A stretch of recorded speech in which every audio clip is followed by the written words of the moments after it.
Good morning students. कल हमने friction शुरू किया था। फ्रिक्शन के आगे आज हम बढ़ेंगे। आज है question, plot a graph between force of friction and applied force. Force of friction और अप्लाइड फोर्स के बीच में ग्राफ प्लॉट कर दीजिए।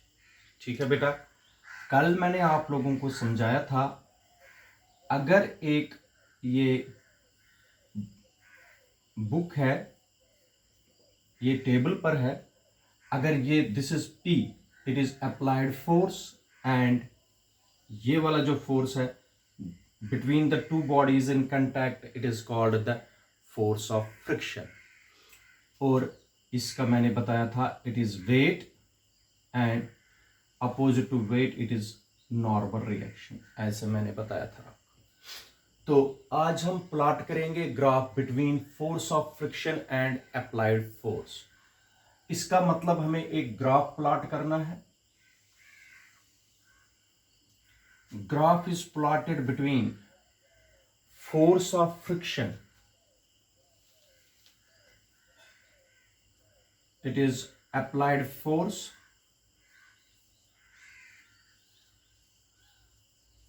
और force of friction,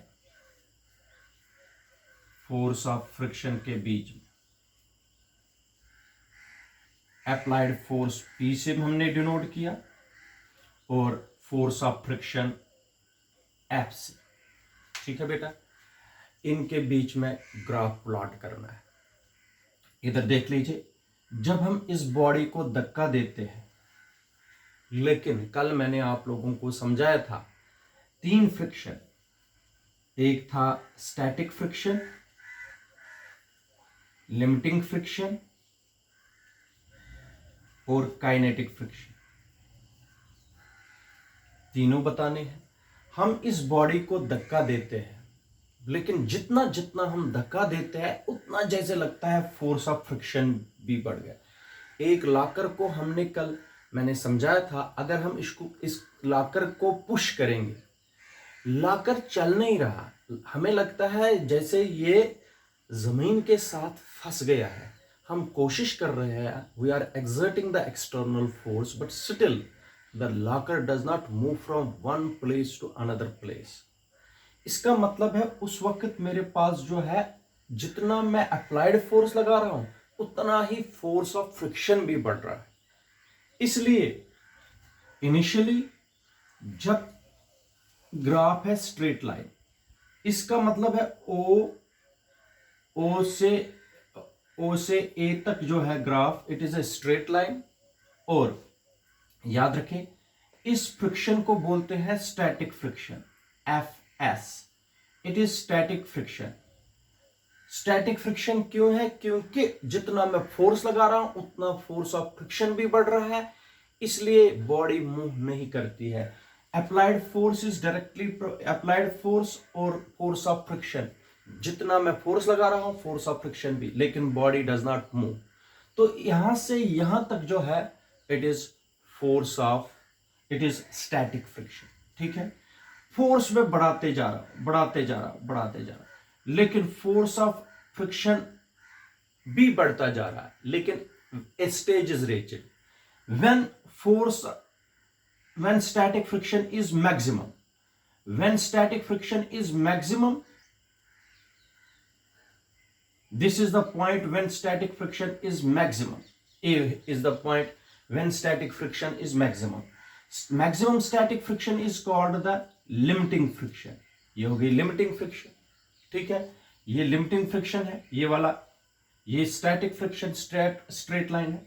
limiting friction के बाद बॉडी तैयार है चलने के लिए, लेकिन now it is in, when it comes in motion, it is kinetic friction और dynamic friction.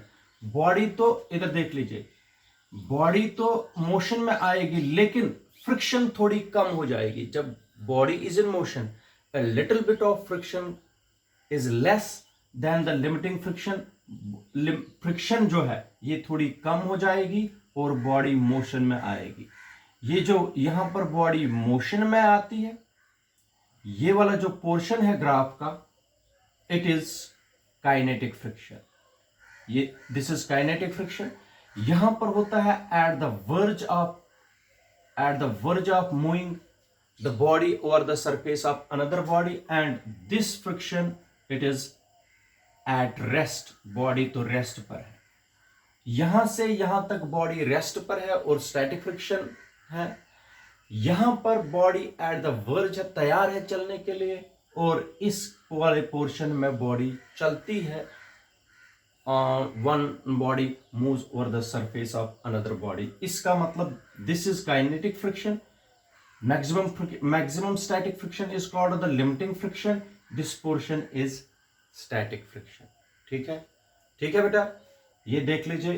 This is the graph plotted between force of friction and applied force. Now आज शॉर्ट आंसर्स है, तो आज हमें शॉर्ट आंसर्स वाले question करने हैं। ये भी एक क्वेश्चन है। कल मैंने आप लोगों को बताया था रोलिंग फ्रिक्शन। क्वेश्चन है rolling friction, what is rolling friction? Rolling friction होती क्या है and what is the cause of rolling friction? Rolling friction and it is cause. कल मैंने बताया था अगर एक बॉडी रोल करके जाएगी over the surface of another body, then it is called rolling friction. The opposing force, इधर देख लीजिए, अगर ये किसी गाड़ी का टायर है, this is a tyre of A vehicle, ये आगे बढ़ रहा है टायर, तो लेकिन इनके बीच में एक अपोजिंग फोर्स है। That force we called as force of friction. Tyre को आगे बढ़ना है, लेकिन अपोजिंग फोर्स जो होता है that is called the force of friction. The opposing force which comes into play when one body rolls, ये रोल करके चलती है। When one body rolls over the surface of another body is called rolling friction. ठीक है बेटा, rolling friction का आज हमें काज बताना है। What is the cause of rolling friction? देखिए बेटा, जब भी किसी गाड़ी का टायर सरफेस पर चलता है, उस गाड़ी का वजन होता है, उस गाड़ी का वेट जो होता है, उस वेट की वजह से जो मतलब टायर से वेट पड़ता है ग्राउंड पर, और ग्राउंड में डिप्रेशन हो जाता है। उस टायर की वजह से जो हमें दिखाई नहीं देता है, when a vehicle moves on the surface of earth, surface of a road, due to the weight of the tire or due to the weight of the vehicle, a depression, इसको बोलते हैं depression, is caused in the road. Actual में क्या होता है, depression बन जाता है रोड में, और इस डिप्रेशन, ये डिप्रेशन बनता है किससे? व्हील ऑफ द व्हीकल से। ये व्हील है, ये तो डिप्रेशन हमें दिखता नहीं है नेकड आई से, लेकिन बनता है इसमें ये डिप्रेशन। आप देखो बेटा, इस व्हील को, ये जो यहां पर बना, इसको बोलते हैं बम्प। इस व्हील को बार बार इस बम्प से निकलना पड़ता है, इसलिए जो व्हीकल चलाता है उसको एक्स्ट्रा फोर्स लगाना पड़ता है इंजन के द्वारा, ताकि ये व्हील बार बार इस बम्प को क्रॉस करे, इस डिप्रेशन से बार बार निकले। Therefore, these depressions made by the tire on the surface of the vehicle is the cause of rolling friction. ठीक है बेटा, तो आप लोगों को एक चीज मैं बताता हूं, अगर साइकिल के टायर्स का जो एयर है, उसमें एयर प्रेशर वो कम होगा तो साइकिल इजीली नहीं चलता है। When they are well inflated, अगर साइकिल के टायर वेल इन्फ्लेटेड है, हवा उनमें पूरी तरह से भरा है, वो इजीली चलता है। वजह क्या है? अगर उसमें एयर पूरी तरीके से के साइकिल के टायरों में नहीं है, उसमें डिप्रेशन हो जाएंगे, उसको प्रेस करेगा ग्राउंड, तो उसमें डिप्रेशन हो जाएंगे, तो डिप्रेशन में वो टायर फंस जाएगा। तो इसका मतलब हो गया फोर्स ऑफ फ्रिक्शन ज्यादा है, इसलिए एक्स्ट्रा फोर्स लगाना पड़ता है तब जब साइकिल के टायर वेल इन्फ्लेटेड नहीं हो।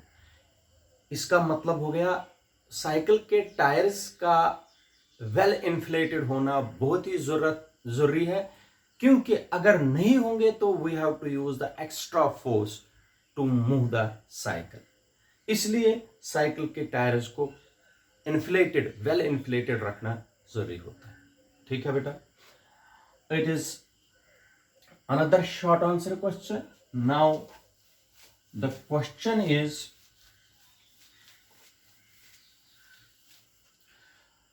state the laws of limiting friction. This is one of the important question. State the laws of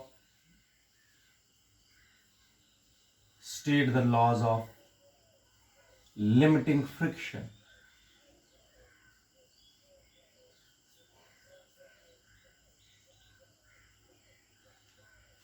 laws limiting friction के स्टेट करने हैं। पहले इनका एक्सपेरिमेंटल डेमोन्स्ट्रेशन भी आता था, लेकिन अब तो सिर्फ स्टेटमेंट आता है इनका। State the laws of limiting friction. फिर से मुझे यही डायग्राम आप लोगों को बना के देनी है, इधर देख लीजिए। दिस इज बुक, ये P is the applied force, और this is the force of friction between the two bodies in contact. It is weight is mg, and opposite to the weight it is normal reaction. ठीक है बेटा, ये पहले भी मैंने बताया था, कल भी बताया। First law, there are 4 laws of limiting friction. First law, how many laws of limiting friction are there? There are 4 laws of limiting friction. First law, force of friction. इधर देख लीजिए बेटा, अगर किसी बॉडी का वेट कम होगा, normal reaction भी उसकी कम है, और अगर कोई बॉडी लाइट है, मान लीजिए लाकर खाली है, खाली लाकर को एक जगह से दूसरी जगह लेना आसान है, हमें उसमें फोर्स ऑफ फ्रिक्शन भी कम होगा। लेकिन जितना हैवी होगा उतना फोर्स ऑफ फ्रिक्शन भी ज्यादा होगा। इसका मतलब हो गया फर्स्ट लॉ, वेट ज्यादा, नॉर्मल रिएक्शन ज्यादा, फोर्स ऑफ फ्रिक्शन भी ज्यादा। ठीक है बेटा, first law is force of limiting friction. Force of limiting friction is directly proportional to the normal reaction. Force of friction, अगर बॉडी का वेट ज्यादा होगा, नॉर्मल रिएक्शन भी ज्यादा होगी। वेट ज्यादा होगा, फोर्स ऑफ फ्रिक्शन भी ज्यादा होगा।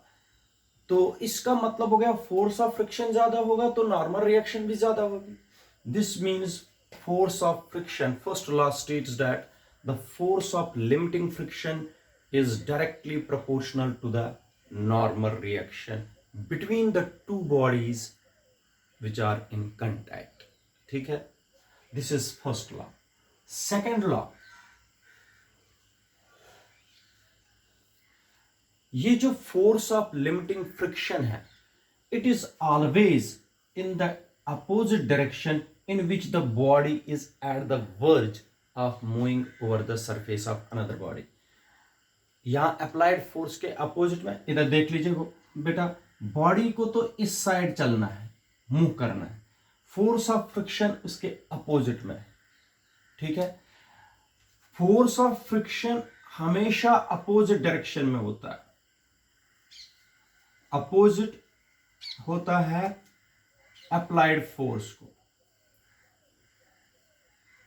Force of friction is always in the opposite direction of applied force.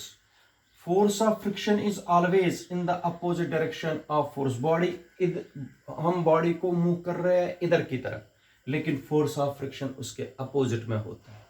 तो force of friction is always in the opposite direction of applied force. या डेफिनेशन है बेटा, force of limiting friction is always in the opposite direction in which one body is at the verge of moving over the surface of another body। Force of limiting friction हमेशा opposite direction में होता है एक body की direction, जिस direction में body तैयार है चलने के लिए। ठीक है, this is second law. Now the third law. Third law is the force of limiting friction is independent on the apparent area of contact। apparent area of contact पर depend नहीं करता है। force of limiting friction is independent on the apparent area of contact between the two surfaces as far as normal reaction remains the same। normal reaction remains the same।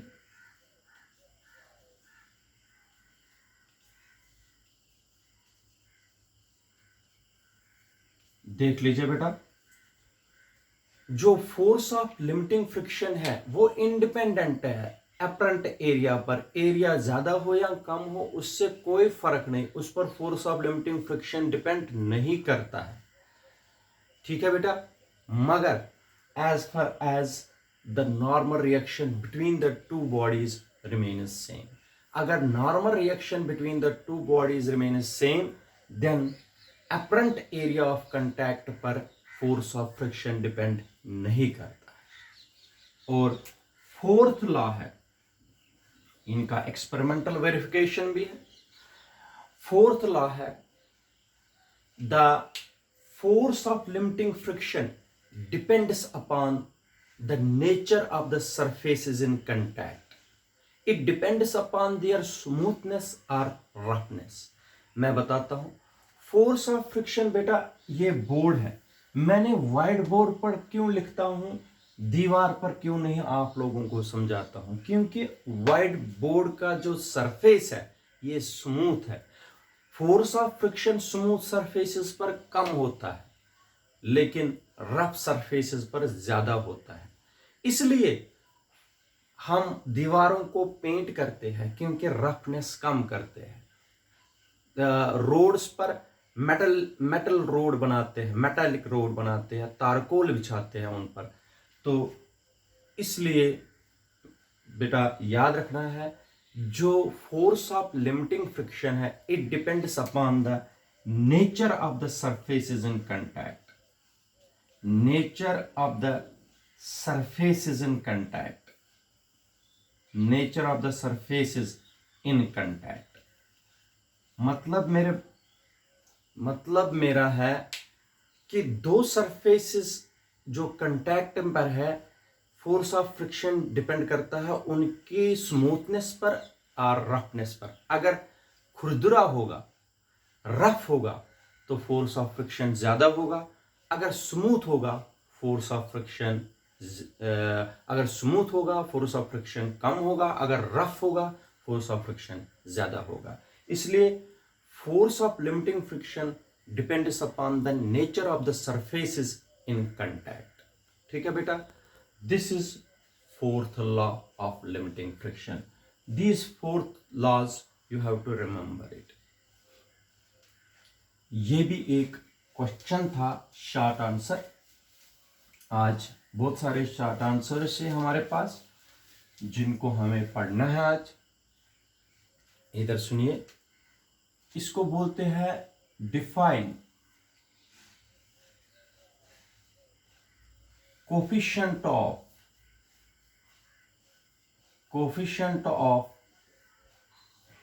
define coefficient of friction. This is question. Define coefficient of friction. ठीक है बेटा, understand it, ध्यान से सुनिए.